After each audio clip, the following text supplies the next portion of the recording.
Thank you very much for inviting me to be here. I'm very happy to present some of these data on pro-inflammatory antibodies and basically by a functional annotation, trying to explain how we think it's, from a functional perspective, how this is looking. And just to acknowledge all the old work, and I think this is a very nice paper that I always cite a lot on the difference in IgG glycosylation during age, and just to appreciate how this is changing in time, and especially for glycosylation followed by sialylation, and difference between men and females.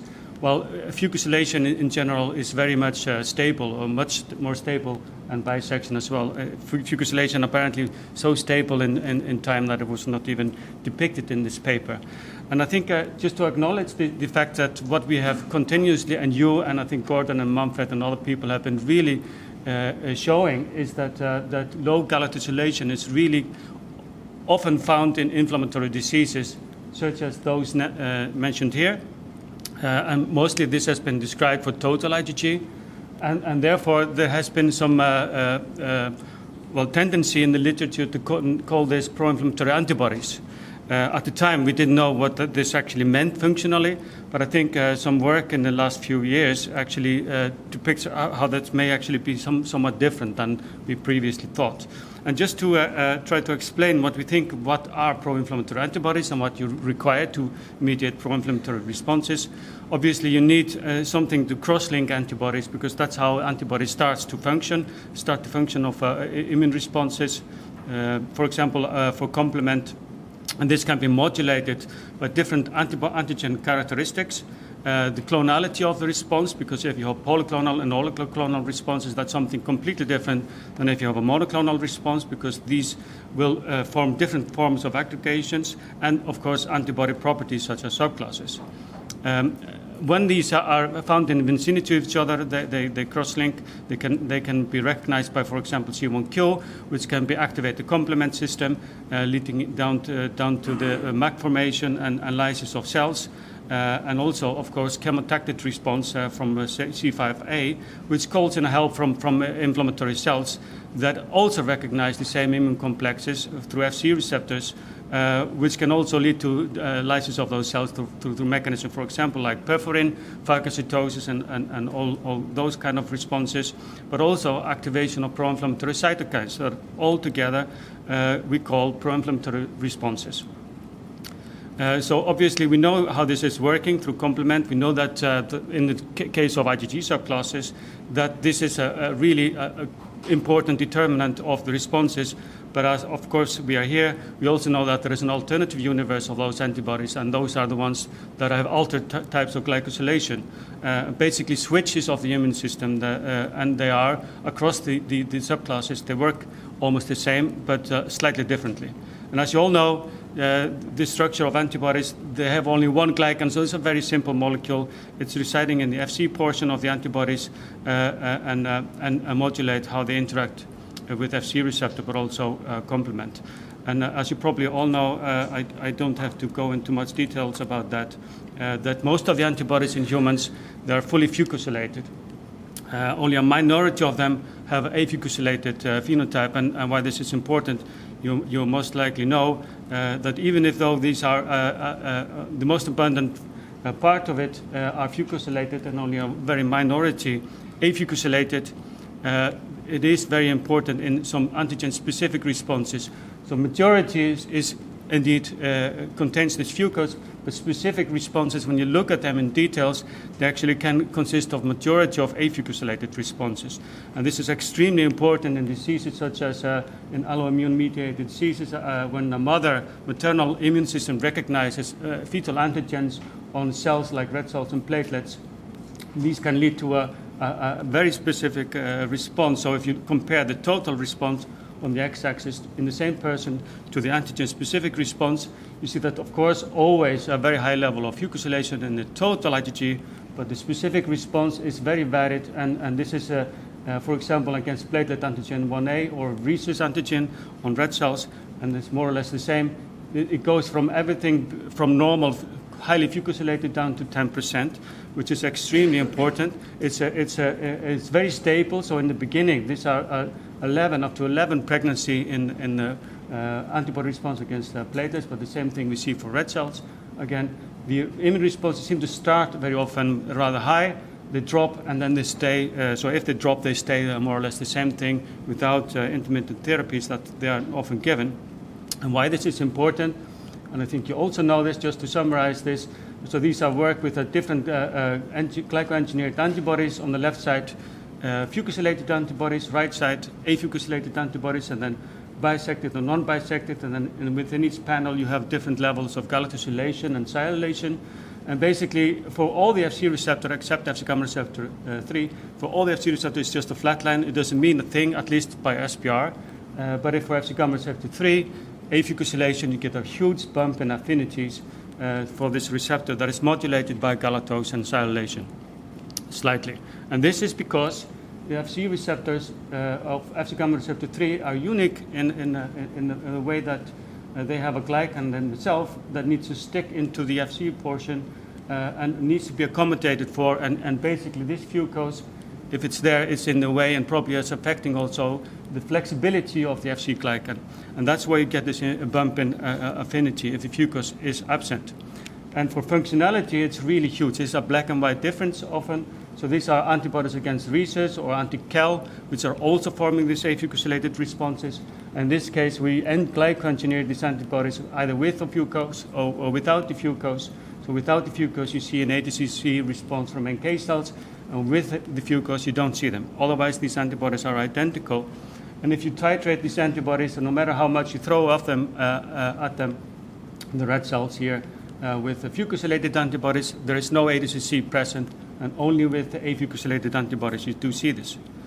And I think for some of this, you know that, we have been working on this for quite a while now, and it seems to be a very general pattern that certain types of antigens, or most types of antigens, produce a fucosylated response, and only antigens like we find on these alloimmune responses on red cells and platelets, and also enveloped viruses, have a tendency to form this afucosylated response. And this distinction seems to be kind of universal. And for COVID-19, which is different from in the alloimmune responses, you seem to see that these responses in very severe individual hospitalized, you see that they start all with rather low core fucosylation and have a very transient fucosylation response against both the S and the N protein, actually, which was surprising that you also see this for N. It's always a little bit less, but it's there, which is accompanied by a pro-inflammatory response like IL-6 and CRP,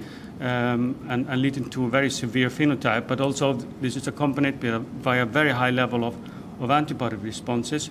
In mild COVID-19, you don't see this. It's a much reduced, you see some reduced fucosylation, but it's not to the same degree as in severe individuals.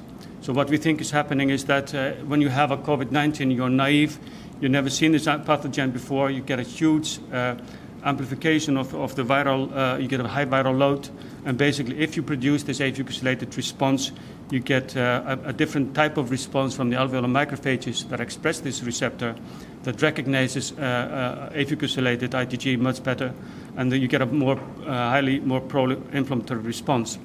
So it's not a good thing to actually have it, but it can actually be a double-edged sword because actually people also, this is now, both papers are published, they seem to suggest that actually it can also be a beneficial thing.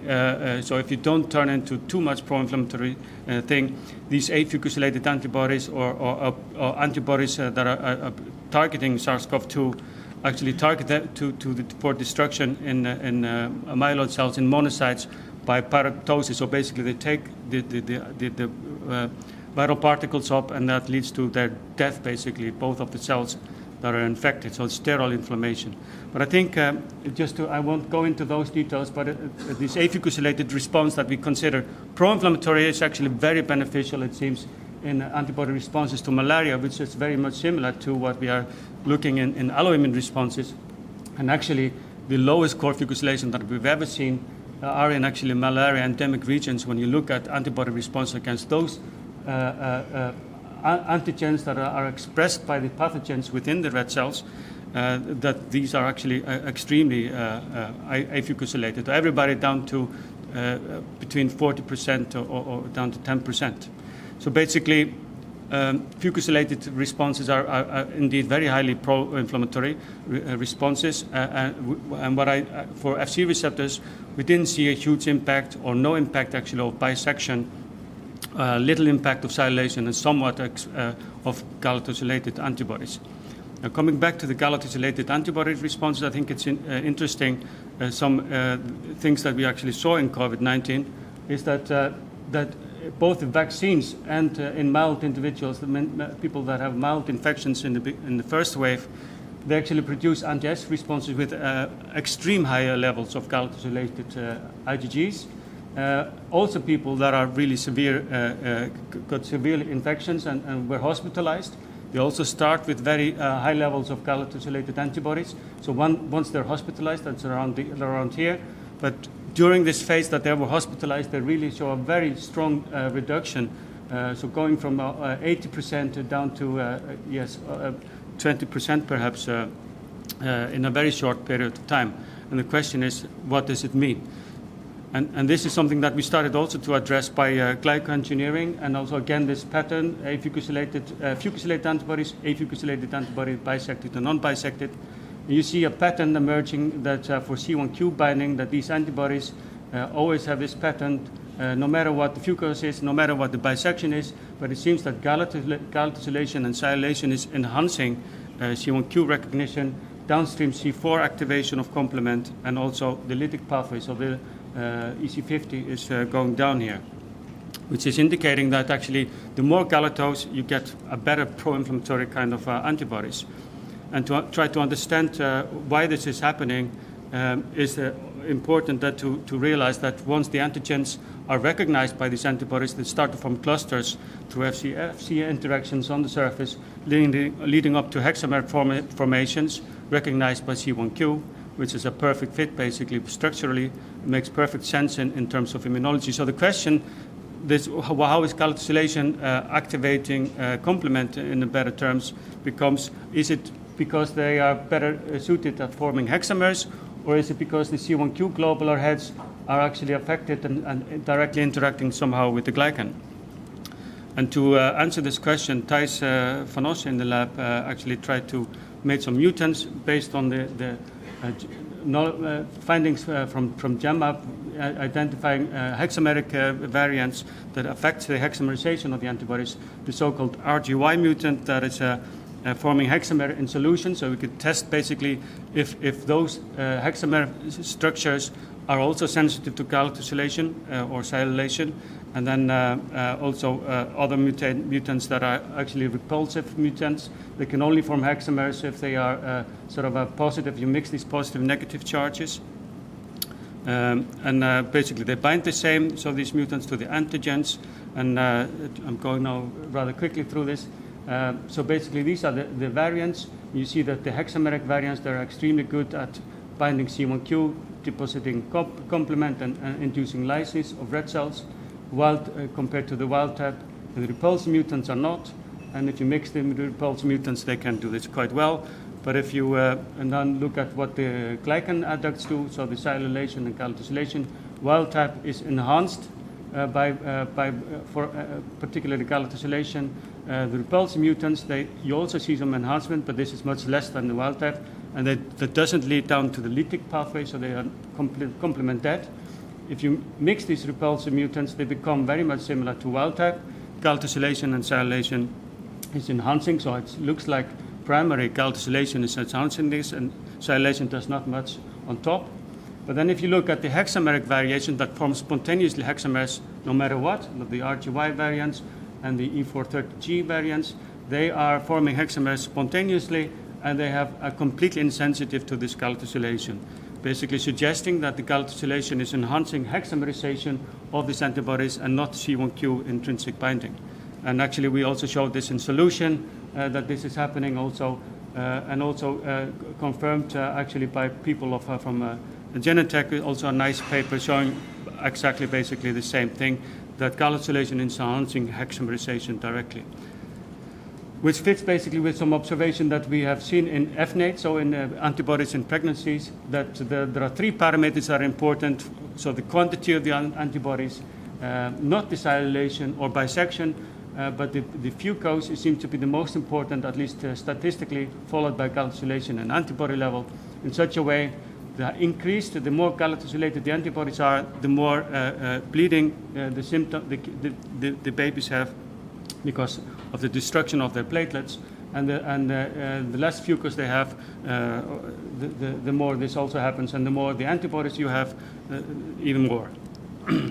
And this is basically also in a recent paper that we now showed in refractory thrombocytopenia, so in patients receiving platelet transfusion with HLA antibodies, that they also seem to be affected by the calculation, not so much by the quantity of the antibodies or the amount of polyclonality of the responses, but the calculation and perhaps also silylation, which show a very similar pattern. So the more calculated the antibodies are, the faster the platelets are cleared because of these HLA antibodies.